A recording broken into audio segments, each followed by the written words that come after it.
घर अब दो हिस्सों में बंट चुका था। सास और देवर एक ओर, जेठ और भाभी दूसरी ओर। रिश्तों का जो ताना बाना कभी मजबूती से जुड़ा था, अब वह धागा टूटने की कगार पर था। भाभी को अब कोई रास्ता चुनना था। या तो अपनी इज्जत बचाकर इस घर से चली जाएं, या फिर डटकर खड़ी रहें और सच को साबित करें। दृश्य वन। आंगन में टकराव सुबह होते ही सास ने पूरे गांव के सामने ऐलान कर दिया, मेरी बहू और मेरे छोटे बेटे के बीच कुछ न कुछ है। अगर इस बहू को अब भी कोई बेकसूर मानता है तो आगे आकर बताए। गांव वाले हैरान रह गए। एक और पंचायत बुलाने की बातें शुरू हो गई। भाभी रोते हुए बोली, मां जी, आप मेरी इज्जत को यूं सरेआम क्यों कुचल रही हैं? मैंने आपकी हमेशा सेवा की है। सास ने तमतमाकर कहा, सेवा के पीछे तेरी नीयत गंदी थी। अब सच सबके सामने आना ही चाहिए। दृश्य दू। जेठ का गुस्सा जेठ आगे बढ़े और गर्जते हुए बोले, मां, अगर बहू पर उंगली उठी तो मैं ये घर छोड़ दूंगा। सास हक्की बक्की रह गई। क्या तुम अपनी बीवी को मुझसे ज्यादा चाहते हो? जेठ ने ठंडे स्वर में कहा, हाँ मां, क्योंकि वो निर्दोष है और मैं उसके साथ खड़ा रहूंगा चाहे जो हो जाए। भाभी ने आंसू पोंछ लिए। उन्हें पहली बार महसूस हुआ कि कोई उनके लिए इतनी मजबूती से खड़ा है। दृश्य देवर का अपराध बोध। देवर कमरे में अकेला बैठा था। मैंने क्या कर दिया? माँ ने जो सुना वही अब इस घर को तोड़ देगा। वह खुद से लड़ रहा था। भाभी ने कभी मुझे गलत नजर से नहीं देखा। ये तो मेरी कमजोरी थी, मैंने सब बर्बाद कर दिया। उसकी आंखों से लगातार आंसू बह रहे थे। दृश्य 6।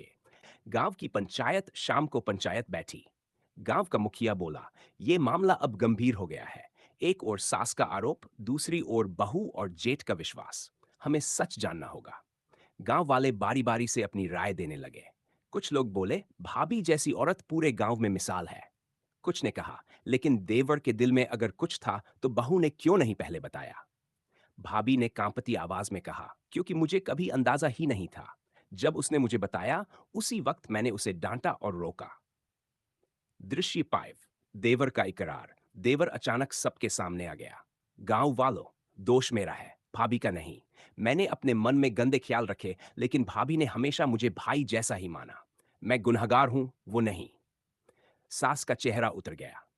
मुखिया बोला, तो फिर इस बहू पर शक करना बंद करो। असली गुनहगार देवर है, जिसने अपने रिश्ते की हदें तोड़ी। दृश्यस। सास का टूटना। सास चिल्लाई, नहीं, मेरा बेटा झूठ बोल रहा है।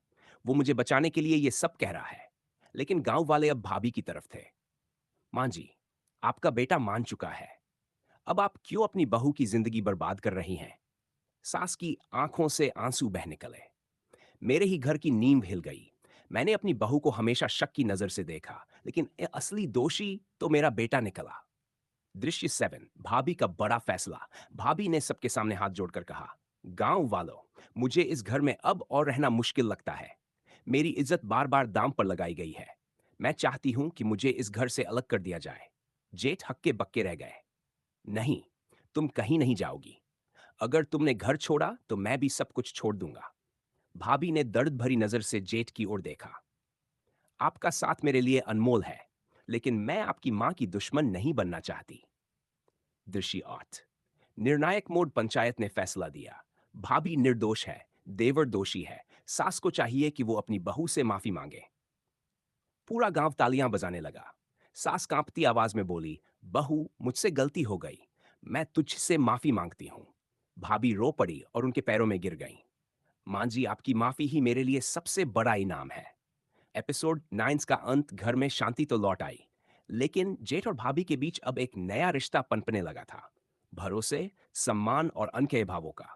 देवर अपराध बोध में डूबा रहा और सास अपराध और पछतावे में। एपिसोड जैक में होगा जेठ और भाभी के बीच बढ़ते भाव, देवर का प्रायश्चित और एक नया मोड़ जो इस कहानी की दिशा बदल देगा।